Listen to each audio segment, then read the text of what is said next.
Bonjour à tous, bienvenue dans ce nouveau numéro de Partage Éco, votre webzine qui vous permet d'apprécier l'esprit d'entreprendre en Essonne. Souvent décriés pour leurs accidents, parfois causés, adulés pour leurs bienfaits au niveau du développement durable, les trottinettes électriques font souvent débat. Afin de rendre ce mode de déplacement plus sûr, une entreprise s'est engagée sur ce sujet. Vous voulez en savoir plus sur l'écomobilité, sur la manière d'adopter un nouveau mode de déplacement à la fois fiable et efficace? Découvrez sans plus attendre ce nouveau numéro de Partage Éco. C'est parti!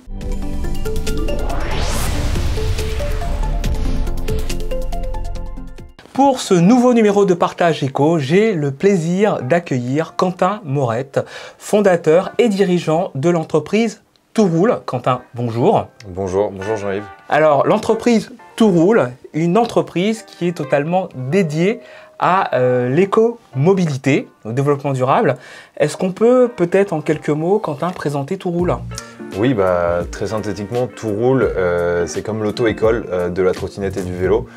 Donc on y apprend la théorie, mais aussi la pratique.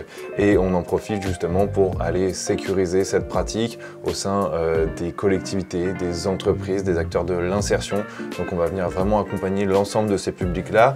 L'idée de ces entreprises, de ces collectivités ou de ces associations, c'est justement de pouvoir sécuriser la pratique pour les développer, pour répondre à finalement trois questions clés qui sont la sécurité des usagers, l'écologie, parce que les transports justement est le principal émetteur de gaz à effet de serre, et enfin bien sûr l'insertion, puisque cette mobilité est moins chère et donc est plus facile d'apprentissage, et donc c'est ça qui va nous permettre justement derrière de la mettre en valeur. Bien sûr. Alors on va en profiter pour peut-être tordre le cou à certaines idées reçues, Quentin, notamment sur la trottinette et la trottinette électrique, parce qu'on parle souvent de ce mode de déplacement, parfois en mal, à cause des accidents qui ont pu être occasionnés, mais qui sont parfois dus à des imprudences. Donc peut-être que c'est l'occasion déjà de resituer un petit peu les choses. Oui, exactement. Alors, il n'y a pas aujourd'hui plus d'accidents de trottinettes que de vélos, par exemple. Il n'y a pas non plus plus de morts dues à ces accidents par rapport à ceux de la voiture. Aujourd'hui, il s'avère qu'effectivement, c'est un nouveau moyen de transport. Il faut s'habituer, il faut apprendre à en faire, et principalement les chutes arrivent lors de la première utilisation. C'est pour ça que nous on fait des initiations, on fait des formations professionnelles pour justement amener ce public qui souhaite découvrir de nouvelles choses, finalement à pouvoir s'épanouir dans son environnement de façon sécuritaire. Or aujourd'hui effectivement ça fait le buzz parce que c'est nouveau et parce qu'on en entend beaucoup parler. C'est au cœur des débats politiques, notamment avec la mairie de Paris qui a interdit les trottinettes en free floating, donc en location finalement partagée récemment. Bien que justement cette thématique du free floating se développe énormément aujourd'hui dans des zones qui sont des zones qui ont besoin aujourd'hui fondamentalement. Vous sortez de chez vous, vous avez 15, 20 minutes, 30 minutes pour aller jusqu'au bus. Et bien une trottinette vous permettra d'aller 6 fois plus vite, enfin d'aller 4 fois plus vite, pardon. Et donc ça permettra de diminuer le temps par 4, donc finalement d'aller au travail plus rapidement, plus sereinement, et avec le beau temps qui court, c'est super agréable.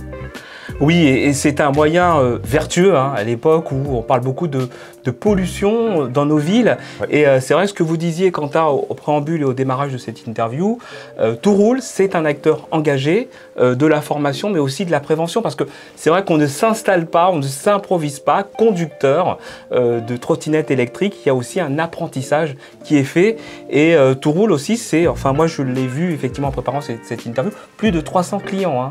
Exactement, c'est plus de 300 clients partout en France. On a un rayonnement aujourd'hui qui est national. On peut compter sur des grosses entreprises du CAC 40, mais aussi des petites entreprises, des collectivités de toute taille également, et sur le territoire national. Aujourd'hui, en termes de structure d'insertion également, on vient s'adresser à ces personnes, et pareil sur une couverture qui est nationale. C'est des clients qui nous font confiance, donc j'en profite pour les remercier. À chaque fois que je les vois, je les remercie justement de faire vivre aujourd'hui 19 personnes au sein de la structure, plus après des formateurs qui sont également des indépendants. Donc on en compte une quarantaine lors de la haute saison. Et voilà, c'est des personnes qui ont justement un passé dans l'événementiel ou pas. On vient justement les briefer, les initier, leur apprendre aussi à être formateurs, à être initiateurs de nouvelles mobilités, pour justement, c'est ce que tu disais, le but est finalement pourquoi est-ce que je me suis lancé dans l'entrepreneuriat. C'est par conviction. J'étais avec un ami, on était à un bar, on discutait, et puis on avait tous les deux un point commun. C'est vraiment notre volonté de changer les choses pour aller vers un monde plus durable. Et finalement, il m'a dit, bah, moi je changerais plus vite les choses par la politique. Et moi je lui ai dit, bah, écoute, moi je changerais plus vite les choses par l'entrepreneuriat. Et finalement, c'est comme ça qu'on s'est lancé. Ça a été un des arguments. Ça n'a pas été le seul, bien évidemment. Ça a été tout un concours de circonstances. Mais finalement, s'il faut retenir une chose aujourd'hui en termes d'entrepreneuriat, c'est qu'il faut oser. Et la deuxième chose la plus importante, c'est d'écouter son client. Parce que c'est pas forcément...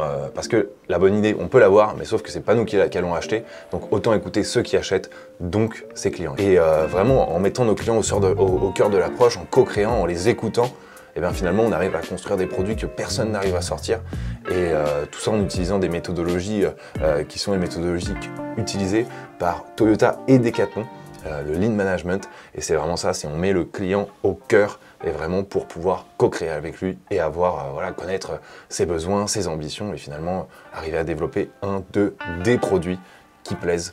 Et voilà, prenez vraiment bien sûr le ressenti, le besoin des gens. Beaucoup de gens m'ont dit c'est pas possible, tu vas te tromper, etc. Je les ai pas écoutés parce que c'est pas eux qui allaient acheter ma solution. Par contre, j'ai écouté les personnes qui voulaient l'acheter et j'étais convaincu que ça fonctionnerait. Il faut être convaincu dans la vie. Si on est convaincu qu'on a eu la bonne idée, il suffit de trouver les bonnes personnes pour l'acheter et de les écouter à nouveau. Et c'est là que se déroule le miracle. Oui. Et au-delà de ça, je serais tenté de dire aussi, il y a une particularité chez Torool, c'est qu'on est agile. C'est-à-dire qu'on s'adapte constamment, je dirais, à son environnement. Torool, comme effectivement vous le disiez, ce sont des formations en France, un petit peu partout dans l'Hexagone. C'est du présentiel, c'est du distanciel. On s'adresse aux entreprises. On travaille aussi avec les demandeurs d'emploi, puisque moi j'ai vu aussi une initiative aussi intéressante qui avait été menée sur le nord, effectivement, de l'Essonne, sur le plateau de Saclay. Et il y a ce côté un peu universel qui permet aussi de s'adresser à tout le monde. Donc je dirais que c'est vraiment une entreprise qui ne se ferme pas de barrière, quoi, en fait. Exactement. Et j'avais cet échange là tout à l'heure avec une personne qui a fait un choix qui est similaire. On le dit, on n'est ni vendeur, ni loueur, ni constructeur de trottinettes ou de vélos. Ça surprend, parce qu'on se dit mais comment ça fonctionne, etc. Ça fonctionne grâce à nos clients qui ont cru dans le projet et grâce à la qualité qu'on a apportée. C'est-à-dire qu'aujourd'hui, en amenant de la qualité, on a un super retour. Il faut toujours accompagner son client avant, pendant, après la prestation pour comprendre un peu plus, creuser ses besoins et répondre à ses attentes. Parce que lui, ce qu'il attend, c'est 5 choses. Si je dirais qu'un client il est satisfait d'après 5 critères. Faites exactement ce qu'il veut, où il le veut, quand il le veut, soyez fiable et enfin, ne lui faites pas perdre son temps. Ces 5 critères-là, ils sont essentiels. Posez-lui ces 5 questions et demandez-lui et vous allez savoir si vous répondez exactement à sa demande.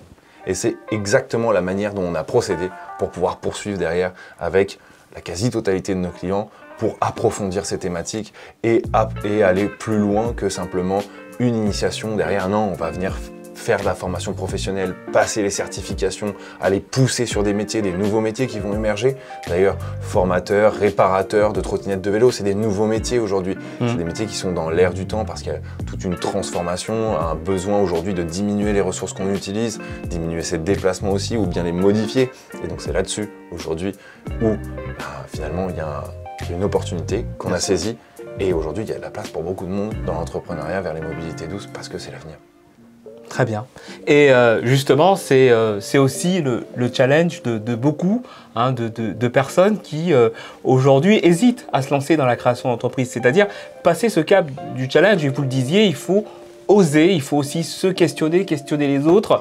C'est ce qui est nécessaire pour continuer effectivement à se développer et ce qui a été le moteur de Torool aussi également. Exactement. On a démarré dans un studio. Nous, c'était pas un garage, mais presque. On a démarré dans un studio. Il fait 30 mètres carrés. À l'époque, je dors avec mon frère dedans. Je suis obligé de le dégager. Désolé frérot, mais je suis obligé de lui demander de partir le soir pour qu'on continue à travailler. Je suis à la fois en alternance, je suis auto-entrepreneur, je suis à l'école et le matin, la détermination. Je me réveille, 5 h du matin, je commence à travailler. Jusqu'à 8 h, j'arrive en cours. Puis de 8 h à la fin de la journée, je finis mes cours, je rebosse sur le projet. La journée, d'autres journées, je suis en alternance. Le week-end, je suis en auto-entrepreneur. Et on calcule bien, on fait des petits pas. L'important, c'est ça aussi. Mieux vaut 1% d'amélioration chaque jour plutôt que 100% à la fin de l'année. Ça, c'est aussi à retenir parce qu'on est allé chercher. On est allé chercher cet argent, on est allé chercher ces investissements. On s'est serré les coudes, on ne s'est pas payé pendant 2 ans. Ça a été très, très dur. On on a partagé tout ce qu'on avait, le moindre argent qu'on avait, on a tout partagé. On a tout partagé sans jamais se payer pendant ces 2 années consécutives, en embauchant des gens, donc des gens qui gagnaient le plus. On a plus donné aujourd'hui que reçu, et c'est ça l'entrepreneuriat. Il faut être prêt à faire des sacrifices, prêt à donner de son temps, être pas forcément payé sur le temps passé, mais par contre, il faut se donner, et un jour ça payera. Et je pense qu'aujourd'hui, c'est le cas, je me paye aujourd'hui, je suis très content. Je suis très content de dire aussi que j'ai pas le salaire le plus élevé de ma société, parce que je pense qu'il faut être humble aussi sur ces choses-là. Je suis très content aussi de ne pas avoir fait de levée de fonds pour le moment, parce que j'avais besoin de travailler l'ADN de la structure. J'avais besoin de travailler cette indépendance, j'avais besoin de ne pas être freiné justement dans mes choix, mais aujourd'hui c'est pas exclu. C'est des choses qui ne sont pas du tout exclues, parce qu'on a toujours des idées qui sont plus grandes, qui sont plus proches aussi des besoins de nos clients.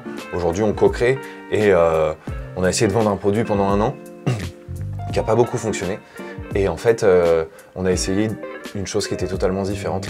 Et aujourd'hui ça fonctionne. C'est un produit digital qui est super, et on arrive à faire des grandes choses avec.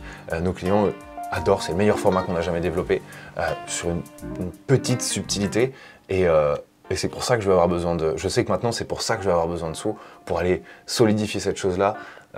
On a la France aujourd'hui, je souhaite avoir l'international demain, et voilà, il n'y a que les rêves. Finalement, c'est la seule limite, c'est les rêves. Exactement.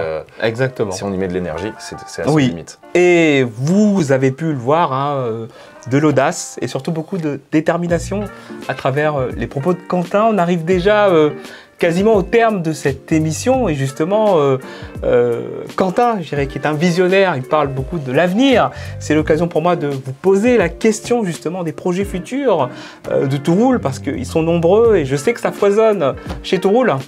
Exactement, alors comme projet, effectivement, on en a de nombreux. On souhaite effectivement augmenter largement le nombre de collaborateurs. Bien sûr. Donc on est ouvert, on cherche des personnes qui veulent travailler, qui veulent bien faire leur travail, qui veulent être accompagnés aussi pour aller plus loin dans leur vie professionnelle. Parce que c'est ce que j'ai toujours dit à mes collaborateurs, je veux que tu prennes ma place. Et ça a toujours été ce que je leur ai dit. Pourquoi? Parce que ma place, elle est là aujourd'hui, mais mon objectif en tant qu'entrepreneur, c'est apprendre. Donc les collaborateurs sont acteurs du développement de l'entreprise. Exactement. Et c'est ça l'objectif. Et dans les prochains temps, effectivement, l'objectif, c'est bien évidemment d'aller ouvrir et d'aller justement chercher des fonds pour ce développement, de s'inscrire sur un monde qui est plus digital et plus local.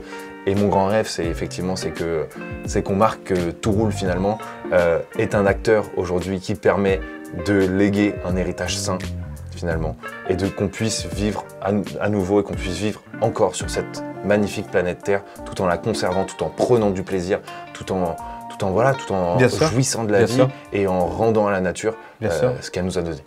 Très bien. Et je crois que c'est sur ces quelques paroles que va s'achever cette émission. Le réchauffement climatique, on en a beaucoup parlé, c'est une réalité. Et c'est vrai que si chacun, je dirais à son niveau, engage des actions effectivement probantes comme le fait Touroul, on peut peut-être arriver à un monde meilleur, on va dire. Avant de conclure cette émission, déjà, je tiens à vous remercier, Quentin, pour m'avoir accordé de votre temps. Je sais que vous êtes très pris. Pour ceux et celles qui souhaitent en savoir plus, je vous invite à vous rendre sur le site de Touroul. Exactement. Voilà, où vous aurez aussi justement les éléments qui concernent les opportunités d'emploi si vous souhaitez rejoindre l'équipe de Touroul. Et puis, Touroul est aussi sur les réseaux sociaux. Exactement, également. Sur LinkedIn, Facebook, Instagram, Twitter. Donc voilà, on est particulièrement actif sur LinkedIn, mais effectivement, et puis dans l'orthographe du nom, vous ne trouvez pas, c'est T-W-O-R-O-U-L-E. Et j'ai été très content, merci beaucoup Jean-Yves pour cette invitation. J'étais très heureux, mais effectivement, on recrute et voilà, on a besoin aujourd'hui de talents qui puissent s'exprimer à travers cette patte entrepreneuriat et éco-responsable. Très bien, je crois que le message est passé. En tout cas, merci Quentin, merci à vous tous et à vous toutes qui suivez, je dirais avec beaucoup de fidélité, cette émission. Vous aurez également la possibilité de nous retrouver sur les réseaux sociaux et sur tous nos canaux habituels, ceux de la Latitude. Avant de refermer cette édition, je remercie toute l'équipe technique de la Latitude 91 qui a permis effectivement de réaliser ce numéro €. Et moi, je vous dis à très bientôt pour un nouveau numéro de Partage Éco pour vous permettre de pouvoir continuer à partager l'économie ensemble. À bientôt. À bientôt.